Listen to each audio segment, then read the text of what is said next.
Hello and welcome to Pock and Rob. I'm recording this video on the 23rd of December 2025, and yesterday at around about 3 o'clock in the afternoon the sad news broke that at the age of 74 Chris Rea had died. Now we're approaching Christmas. His best known track is now Driving Home for Christmas, although it's not his best track in my opinion. I've been thinking about doing a Chris Rea video for a while. I've held back from it because I certainly haven't heard everything he's done. But his death means that this is going to be by means of a tribute. And what I'm going to do is I'm going to give you my top 5 Chris Rea albums. But I'm also going to give you a few honourable mentions before that of albums that are fine, if not remarkable. And then I'm going to do my tracks of my years of Chris Rea and do my top 20 Chris Rea songs. So quick honourable mentions for 1986's On the Beach, best known for its title track, but also quite like Little Blonde Plats. We have got 1979's Deltics, his second album. Diamonds is from that album, and 78's Whatever Happened to Benny Santini, ridiculous title, but that contains Fool If You Think It's Over. His last full contemporaneous album from 2017, Road Songs for Lovers, which I do own on vinyl. A return to songwriting after really getting into the blues kind of stuff. It's a pleasant, if unremarkable, album. I would also recommend to you 1991's Auberge. Again, pleasant, great title track. It was a bit of a disappointment after the album that came before it. And last thing to mention is 2019's One Fine Day, which was actually, I believe, recorded in 1980, and then bits came out on B-sides, but it was kind of shelved. It's better than anything he did prior to 1983, which we will come to in my actual 5 album ranking. So let's do the actual top 5. And at number 5, Dancing with Strangers from 1987. Number 2 hit album, and kept off the top spot by Bad, as many albums were going to be kept off the top spot by that particular pop behemoth. Opens up with a track called Joys of Christmas, which is by no means his best known Christmas song, as you will well know. Things like I Can't Dance to That and Windy Town, Gonna Buy a Hat, and that's a really good opening to an album. There's a couple of really good tracks on here that I will mention in my ranking when I get to them. And at number 4, I have placed what was probably his critical takeoff point. And that's Shamrock Diaries from 1985. Shamrock Diaries is a really solid album. It's great songwriting throughout. It's a really enjoyable listen. There are several tracks on here that I really like. Again, you'll have to wait until my tracks of my years to actually see which ones I'm going to reference. But things that aren't in that list that are actually still really enjoyable songs to listen to are like One Golden Rule, Chisel Hill, Stone. I remember in the late 80s, Q magazine used to do a kind of like advertorial for WEA music. And the amount of times people were kind of asked to do their top 10 Warner Brothers albums, the amount of times Shamrock Diaries appeared in those top 10s was quite striking, really. It's a good album.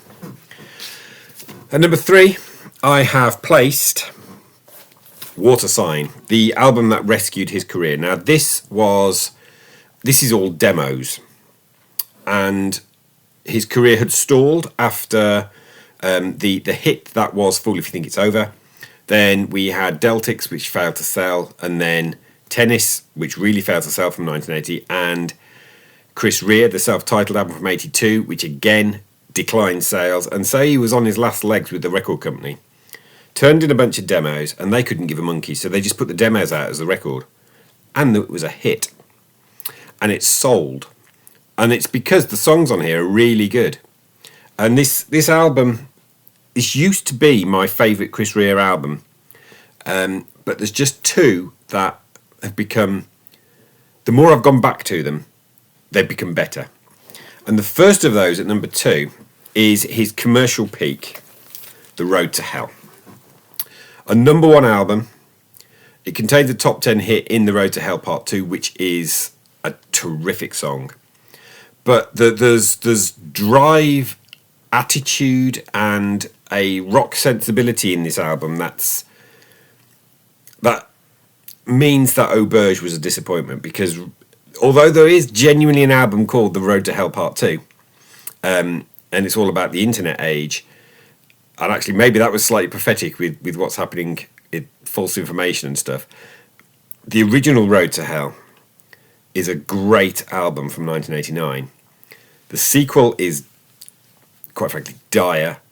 And Auberge, that followed it, was a low-key disappointment, because The Road to Hell is a great rock album. Which leaves, at number 1, from 1984, Wired to the Moon. I genuinely think this is my favourite Chris Rea album. I don't think there's a bad track on it. There's a track on here in particular that I absolutely adore, and spoilers, it's going to be my number 1 track, but I'm not going to tell you what that track is, because I need to do my tracks in my ears.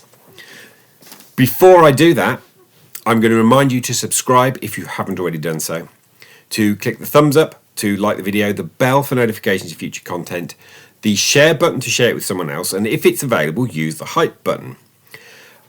And I'm just going to mention one more thing before I go into my top 20 now, and that is New Light Through Old Windows. This is a best of Chris Rea, but it's not like every other best of. When he went into coming to do a best of compilation in 1988, capitalising on the success of Let's Dance, which got to number 12, and the Dancing with Strangers album, he re-recorded loads of his songs rather than just putting them on a compilation. So this is a kind of like a best of that's actually worth owning and special. And some of the versions on here are better than their parent albums, but not all of them. So let's do my 20 tracks in my ears. At number 20, the title track of Shamrock Diaries. I think I like the New Light Through Old Windows version better. At 19, I don't know what it is, but I love it, from Wired to the Moon. Number 18, Driving Home for Christmas. So this was one of the original songs, along with Working on It, from the New Light Through Old Windows album. So if you want to own a copy of Driving Home for Christmas, it's on every Christmas compilation, but get New Light Through Old Windows instead, because there's way better stuff on there than having to listen to Slade or Wizard. No disrespect to them, yet again. At number 17, Loving You Again from Dancing with Strangers. It was, I believe, the second single, and didn't do much because his singles weren't massively high in the charts. He's only ever had 2 top 10 hits, one of which is a re-release of Driving Home for Christmas. But Loving You Again is a great song. Number 16, Touché d'Amour from Wired to the Moon. That's a bit of a deep cut. I believe it opens the album, but the whole album is a deep cut, really. It doesn't contain any mega hits, and it kind of is a bit of a transition between Water Sign to Shamrock Diaries, but like I say, it's my favourite album, so there's so many tracks on it that I absolutely adore. Number 15, Texas. And this is Texas from Road to Hell, not the one from Water Sign, although that was actually number 21. But yeah, Texas is really good driving song, literally a driving song, about the awfulness of driving in the UK, and his friend just says Texas. They got big long roads out there. Really fun track. Number 14, from Water Sign, the opening track, Nothing's Happening by the Sea. It just washes over you. It's a really enjoyable song. Number 13, from Shamrock Diaries, the tribute to his daughter, his first daughter, Josephine. Lovely song. Absolutely beautiful. Again, the New Light Through Old Windows version, I think, is that little bit better and punchier. Number 12, from Road to Hell, You Must Be Evil. So his daughter, I think, was born something like 83, 84. When Road to Hell came out, she was probably 5 or 6 years old. And she was seeing stuff on the news that he felt was inappropriate to be broadcast at the time that it was on. And he rails against the media for "You don't have to show that stuff." You made my little girl cry, and it's actually quite a harrowing song. And when he gets, there's a lot of things on this album where he's annoyed, seriously annoyed with his targets, and the media being the target for "You Must Be Evil." To show those things when you don't actually have to, you can describe them. It's interesting, we're now 35 years on from that album, and they give trigger warnings out now on the news. They never did that in '89. And your child could be sat in front of the news at 6 o'clock and see horrendous stuff. And we shouldn't shield them from the nastiness of the world, but we shouldn't necessarily show it them. Great song, "You Must Be Evil." Number 11, title track of Auberge. Now, like I said, Auberge is a bit of a sleepy album, but the opening song, certainly the single version, where it kind of cuts out the opening 30 to 40 seconds of engine noises and starting up a car. Superb song. Really, really enjoyable. Into my top 10. And number 10, from Shamrock Diaries, "Steel River."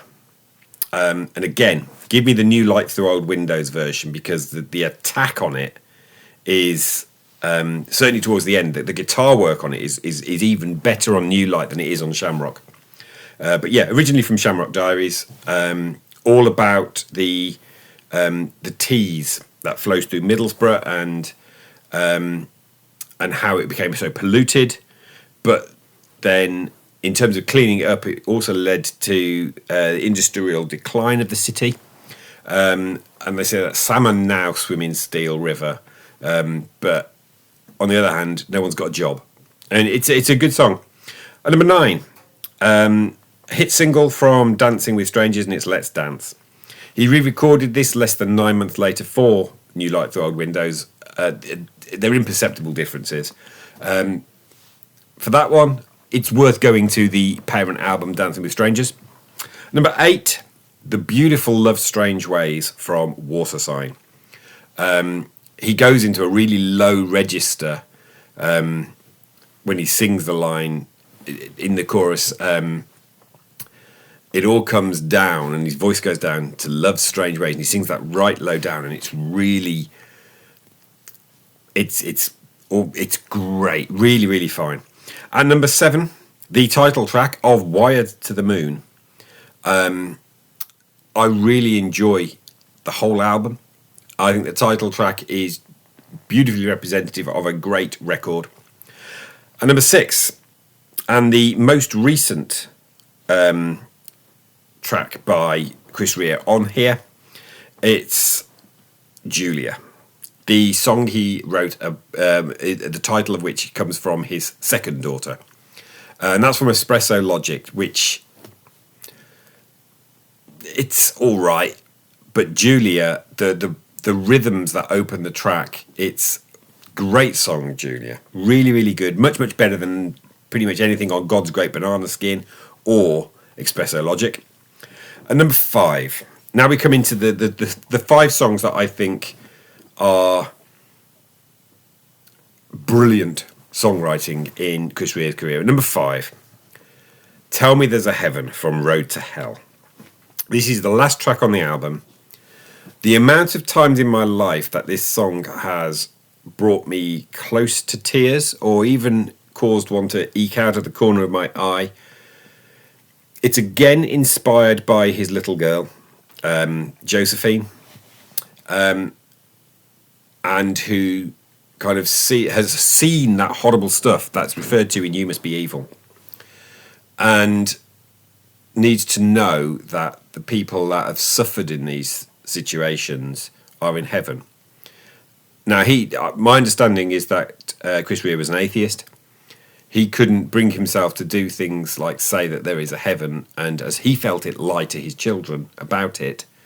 But that her grandfather would say they're happy now, they're with God in paradise. And he kind of wants to believe that too, but can't. And it's an aching song. It's beautiful. "Tell Me There's a Heaven." I defy anybody to listen to it, really listen to those lyrics and not be affected by it. It's a gorgeous song. Number 4, the song about his wife, and the school she used to go to, which was it's Stainsby Girls.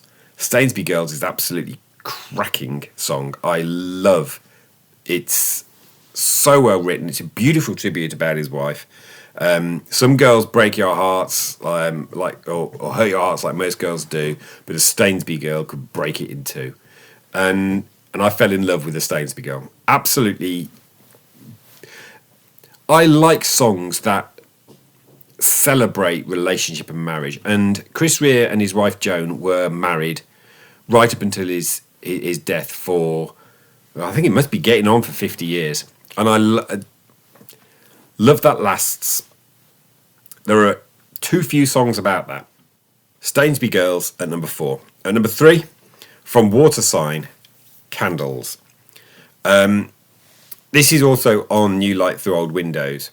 Oh, the keyboard pattern on that, the delicate sound of it, absolutely gorgeous song, Candles. It's one of the best ones to seek out. If you're interested in finding out about Chris Rea's music, Candles is a great song to start with. Number 2, his biggest hit, The Road to Hell, Part 2.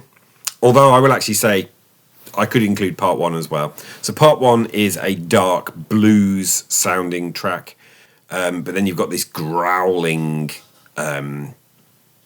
slow blues sounding track, which then kicks into the hit version, which was Road to Hell Part 2. The two parts together are one gorgeous track. It's a great driving blues song. And the guitar work on it, as there is, I mean, he was a great guitarist, is just sublime on The Road to Hell. And it was his deservingly biggest hit. And number 1, this song is probably the only one that would definitely be in my top 100 songs of all time. Although The Road to Hell is probably just outside it. And it's from Wired to the Moon, Ace of Hearts. And it has to be the version from Wired to the Moon, because the attack into out of the bridge into the third verse on the original Wired to the Moon version, where the song suddenly hits a punch, just works for me. I love it. Only the Ace of Hearts can save me now, but it's my favourite Chris Rea track. So that was my tracks in my ears. Go and listen to some. If you've not really checked out Chris Rea, at least pick up a best of. Get the New Light Through Old Windows compilation. Get Still the Same, the best of Chris Rea, or any of the other best of Chris Rea compilations. I'll be back soon with another video. In fact, I'll be back tomorrow. I am planning with another video, which will be my review of 2025. My son will be joining for that. I'll be doing my top albums. I'm aiming to also do, depending on the length of it, our top songs of the year. I'll be bringing out, handing out a few of my little Pock and Rop awards. But until then, I'd remind you to subscribe, like, hit the bell, share the video, and thanks for watching.